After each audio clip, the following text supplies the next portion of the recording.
Bonjour, bonjour messieurs, bienvenue. Voilà, il y a un micro pour chacun d'entre vous, ils sont posés devant. Voilà, allez-y, je vous en prie, prenez les micros.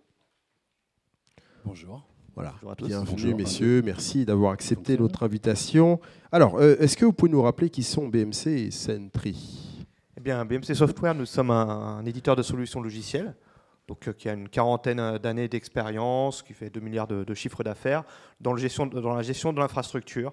Alors ça va du mainframe jusqu'au cloud public en passant par les data centers. Et on est notamment spécialisé dans la gestion des opérations avec une touche d'intelligence artificielle de plus en plus. Et on travaille avec un certain nombre de partenaires technologiques. Dont Sentry Software, effectivement, je te remercie.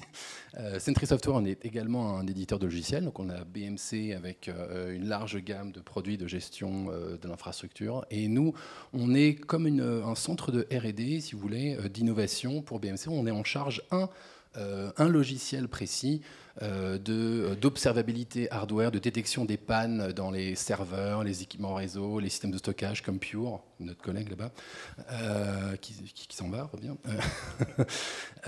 Notamment donc, de détection des pannes et de mesure de la consommation électrique et donc de l'empreinte carbone. C'est un logiciel ouvert, open télémétrie, et c'est un logiciel français également, Cocorico. Voilà, Sentry.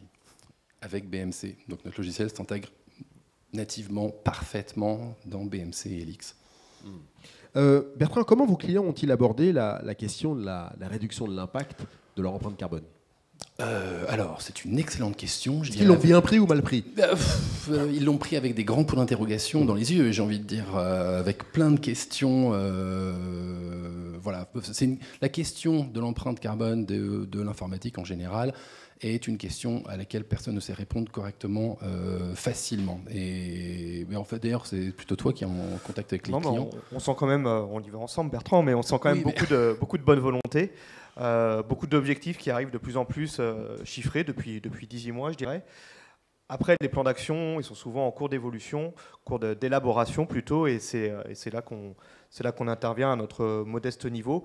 Parce que c'est vrai que souvent, c'est un problème qui va bien sûr au-delà de l'IT, et nos interlocuteurs ne savent pas forcément par quel bout le prendre, et on travaille là-dessus avec eux.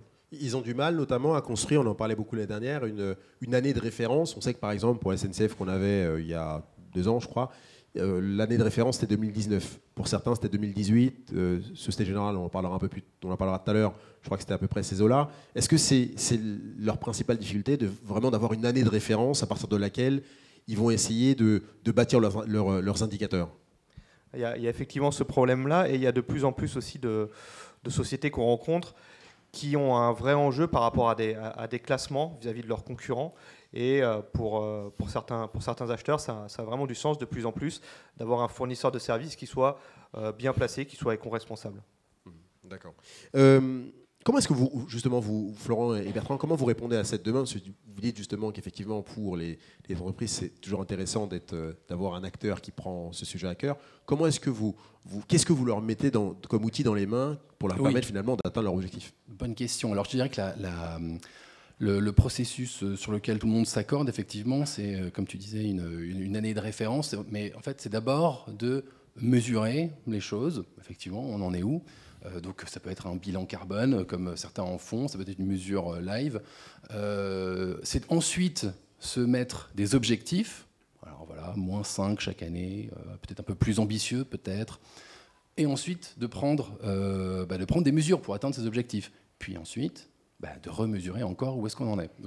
Donc on va commencer par proposer la première étape déjà, de mesurer l'empreinte carbone. Alors, dans notre cas, effectivement, nous, on fait de l'observabilité, de la supervision des infrastructures. Donc, effectivement, on va proposer, un logiciel qui remonte la consommation électrique de tout type d'équipement dans un data center, effectivement.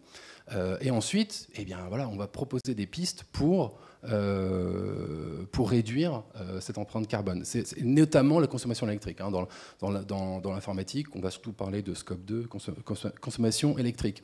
Donc ça va être par exemple par exemple, optimisation du data center. On sait qu'il y a beaucoup de data centers. Alors, je ne vais pas rentrer dans les détails, mais bon, avec un PUE de 2, ça c'est pourri. Donc, on va dire, si vous ne pouvez pas optimiser votre data center, parce que faut reconstruire un nouveau data center, c'est un petit peu compliqué, tout le monde ne peut pas se le permettre. Ça va être migrer dans le cloud, par exemple. Effectivement, les clouds publics ont en général une bien meilleure efficacité énergétique. Ensuite, ça a d'autres conséquences naturellement, notamment au niveau de la facture.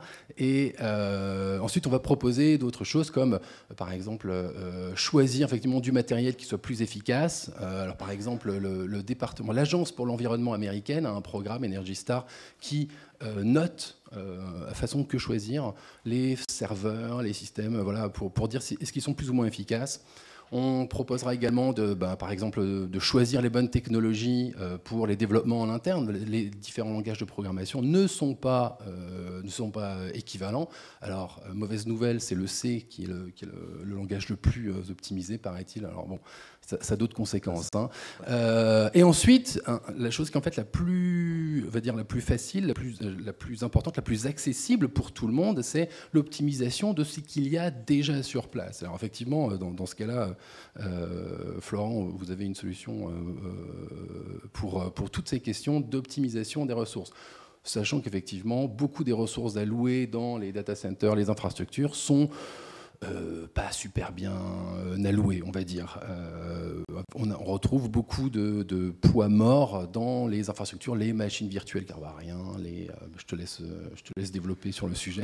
Oui, non, effectivement, il y a un cas d'usage qui est vraiment à considérer aussi, c'est ce qu'on appelle le shadow IT. Donc toute cette infrastructure qui a été générée à un moment donné pour un besoin précis, mais qui aujourd'hui est devenue inutile. Alors ça peut être suite à des réorganisations, ça peut être le serveur de développement d'une application qu'à un moment donné on a oublié d'éteindre, ça peut être le serveur Fortnite du stagiaire de 3e qui était là au mois de juin et qu'on a oublié d'éteindre. Donc on a des solutions pour trouver toutes ces parties de l'infrastructure qui est devenue inutile. Et effectivement, on sait aussi gérer de la capacité informatique. L'une des problématiques, c'est justement cette question de la capacité. Et là, vous soulevez un autre point, c'est-à-dire qu'on a effectivement, parfois, une entreprise a besoin d'avoir beaucoup plus de capacité, de puissance informatique, de machines virtuelles, ainsi de suite, qui finissent par s'endormir. On ne les trouve plus, on a des changements de poste, on a toujours des capacités qu'on a allouées mais qu'on n'utilise plus. Comment est-ce que vous aidez justement les organisations à, d'une part, les détecter, parce que quand on a un changement de poste, on a un nouveau responsable cloud, il n'est pas censé savoir qu'il y avait des serveurs ou des machines virtuelles qui ont été demandées, qui ne sont plus utilisées. Comment est-ce que vous les aidez justement à détecter tous ces actifs-là et justement à faire en sorte que on ait un usage qui corresponde vraiment aux besoins au moment où on en a besoin? On utilise notamment les solutions d'observabilité de Bertrand, par exemple. On aspire vraiment énormément de data. Donc, ça peut être de la data de consommation serveur, ça peut être de la data de consommation du stockage. Et donc tout ça, on met ça dans un data lake, on met de l'intelligence artificielle. Avec le temps, il y a du machine learning qui se met en place pour évaluer les tendances. Et effectivement, peut-être qu'au creux de l'été, ça ne sert à rien d'avoir une capacité informatique démesurée. Donc, faut être capable de diminuer ça progressivement, un peu comme l'exemple des écrans au bureau pendant le confinement. C'est vraiment le même principe. C'est vraiment d'adapter la capacité automatiquement pour à la fois réduire quand il faut et aussi être capable d'absorber les pics d'activité type Black Friday, je crois que c'est bientôt, sur les sites de e-commerce. Là, c'est peut-être le moment, par contre, d'en mettre un petit peu plus. Et tout ça, ça peut se faire automatiquement. Je voudrais rajouter qu'on parle effectivement souvent des pics d'activité. Effectivement, c'est le risque de chaque DSI. Là, ah mon Dieu, le pic d'activité, le Black Friday. Mais il y a quand même surtout le reste de l'année, énormément de choses qui dorment et qui ne servent à rien. Il faut quand même savoir qu'on estime environ, face à un chiffre communément admis, que 40% du stockage alloué, à gauche à droite, ne sert à rien. C'est-à-dire qu'éventuellement, il est alloué. Peut-être que même il y a un truc qui est censé se connecter dessus, mais qui voit zéro activité tout le temps, quoi. Donc on peut se dire qu'il serait peut-être temps de le désallouer pour l'allouer à autre chose qui sert vraiment, quoi. C'est la même chose pour les machines virtuelles et c'est vraiment là où il y a du gras à supprimer. Donc il y a des outils, il faut s'en servir. Et c'est vrai que c'est parfois un peu ingrat comme tâche, effectivement, aller dans des listes de systèmes. On dit qu'est-ce que c'est que ce vieux machin, est-ce que je l'enlève, est-ce que je l'enlève pas, etc.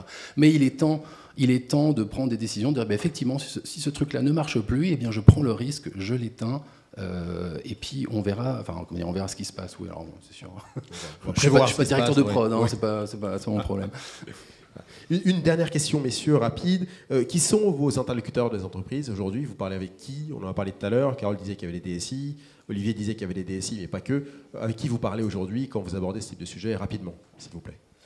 On a vu un petit peu toutes les configurations ces 2 dernières années. Après, c'est vrai que la configuration qu'on voit le plus souvent, c'est donc quelqu'un qui a vraiment cette responsabilité de porter le sujet du green et de la sustainabilité qui est rattaché au DSI et qui va monter ce plan d'action et derrière essayer de finalement proposer les bonnes pratiques en interne aux architectes.